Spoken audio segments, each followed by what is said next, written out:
Assalamualaikum dan salam sejahtera. Apa khabar semua?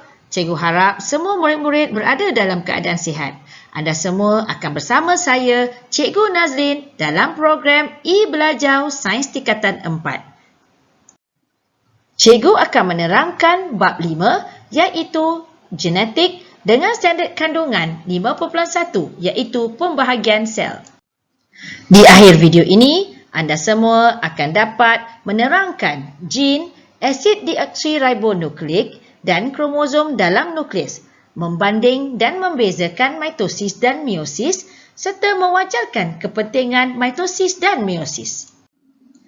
Paparan pada slide ini menunjukkan objektif pembelajaran yang perlu anda kuasai. Semua organisma hidup terdiri daripada sel. Setiap sel mempunyai nukleus yang mengandungi bahan genetik iaitu DNA yang mengawal aktiviti-aktiviti sel.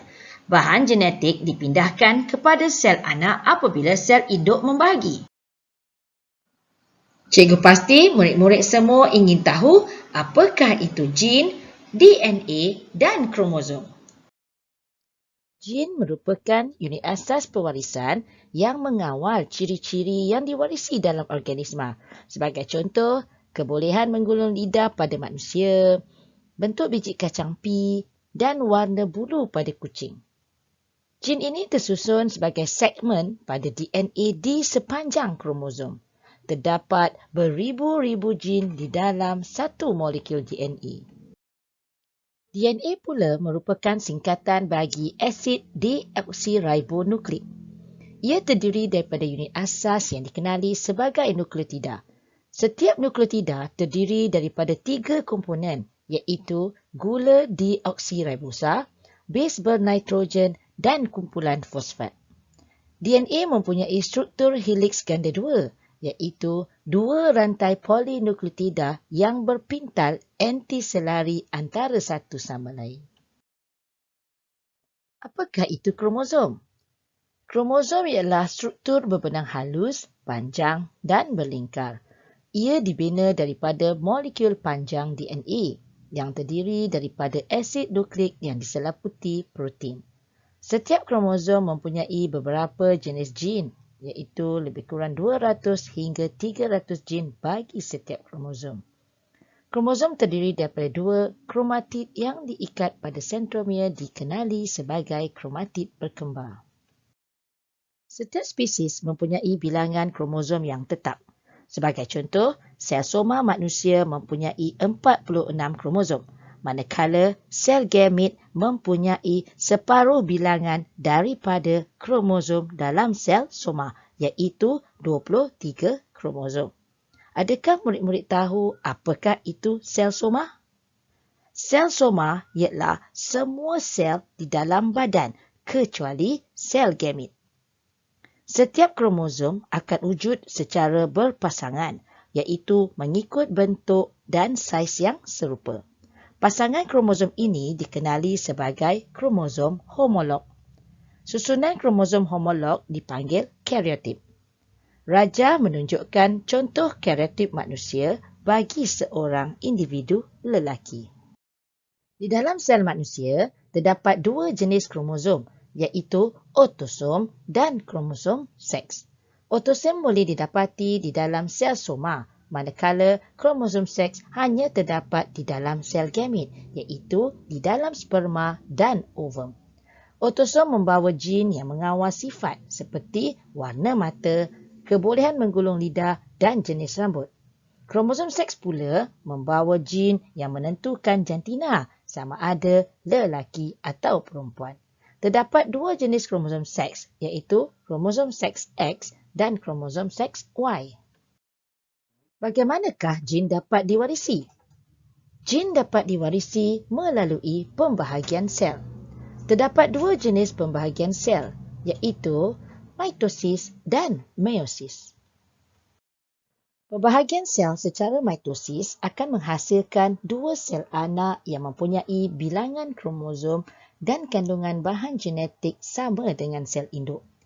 Oleh itu, sel anak yang terhasil adalah seiras dengan sel induk. Mitosis hanya berlaku dalam sel soma haiwan dan manusia serta tisu meristem dalam tumbuhan, iaitu di bahagian hujung akar dan pucuk tumbuhan. Sebelum kita melihat bagaimana proses pembahagian sel berlaku, murid-murid semua perlu mengenali struktur-struktur yang terlibat dalam pembahagian sel. Nukleus mengandungi nukleolus, sentriol yang membentuk gentian gelendung serta kromosom. Kromosom terdiri daripada sepasang kromatid yang diikat pada sentromere. Kesemua struktur ini dilingkari oleh membran nukleus. Baiklah, cikgu percaya murid-murid sudah bersedia untuk mempelajari proses pembahagian sel dengan lebih lanjut. Interfasa ialah peringkat di mana sebelum berlakunya proses mitosis dan meiosis. Pada fasa ini, replikasi DNA berlaku dan sel-sel mengalami pertumbuhan serta bersedia untuk pembahagian sel. Proses pembahagian sel secara mitosis mempunyai 4 peringkat, iaitu profasa, metafasa, anafasa dan telofasa.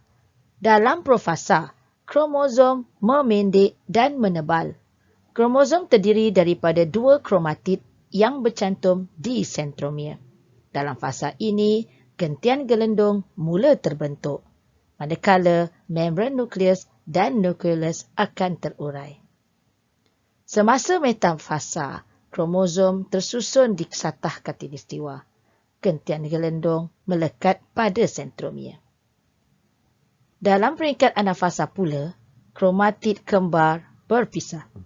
Sentromere membahagi 2. Kromatid bergerak ke arah kutub bertentangan dan gentian gelendung memendek. Telofasa merupakan fasa terakhir. Pada masa ini, kromatid sampai ke kutub bertentangan. Sitoplasma membahagi. Gentian gelendung akan terurai. Membran nukleus dan nukleolus akan terbentuk. Sekarang, mari kita belajar tentang proses meiosis. Hasil daripada proses meiosis akan membentuk 4 sel anak. Bilangan kromosom sel anak adalah separuh daripada bilangan kromosom sel induk. Sel induk dipanggil diploid, iaitu 2N, manakala sel anak adalah haploid ataupun N. Sel anak yang dihasilkan adalah tidak seiras dengan sel induk dan ia menghasilkan variasi. Proses meiosis berlaku dalam organ pembiakan untuk menghasilkan gamet. Di dalam haiwan, meiosis berlaku di dalam ovari dan testis, manakala dalam tumbuhan ia berlaku di dalam ovari dan enter. Peringkat meiosis 1 merupakan pemisahan kromosom homolog. Pada profasa 1, kromosom memendek dan menebal serta menjadi jelas kelihatan. Kromosom homolog berpasangan, pindah silang berlaku, iaitu pertukaran maklumat genetik antara kromosom homolog. Proses ini yang menyebabkan perubahan genetik dan menghasilkan variasi dalam kalangan spesies organisma yang sama. Ini juga menjelaskan mengapa anak-anak tidak persis sama walaupun mereka dilahirkan dari keluarga yang sama. Di dalam metafasa 1, kromosom homolog tersusun di satah khatulistiwa. Gentian gelendung melekat pada sentromere. Dalam anafasa 1 pula, kromosom homolog berpisah dan bergerak ke kutub yang bertentangan. Pada telofasa 1, sitoplasma membahagi. Peringkat akhir meiosis 1 tamat. Peringkat meiosis 2 pula merupakan pemisahan kromatid kembar. Profasa 2 bermula dengan gentian gelendung yang mula terbentuk. Kromosom tersusun di satah khatulistiwa dan gentian gelendung melekat pada sentromere pada metafasa yang kedua. Pada anafasa yang kedua, sentromere membahagi 2 dan kromatid kembar berpisah dan bergerak ke kutub sel yang bertentangan. Dalam telofasa kedua, iaitu merupakan fasa yang terakhir, 4 sel anak yang tidak seiras mempunyai bilangan kromosom separuh daripada bilangan kromosom sel induk akan terbentuk. Setelah mengikuti video ini, cikgu pasti anda semua boleh menyatakan persamaan dan perbezaan antara mitosis dan meiosis. Kedua-duanya merupakan proses pembahagian sel yang melibatkan replikasi DNA. Mitosis berbeza daripada meiosis kerana ia menghasilkan sel baharu untuk pertumbuhan atau menggantikan sel yang rosak dan mati. Manakala meiosis menghasilkan gamit untuk pembiakan sel. Mitosis berlaku di dalam sel soma, sedangkan meiosis berlaku di dalam sel pembiakan. Hasil daripada mitosis membentuk 2 sel anak, manakala meiosis membentuk 4 sel anak. Bilangan kromosom yang dihasilkan oleh sel anak adalah sama dengan bilangan kromosom di dalam sel induk melalui proses mitosis.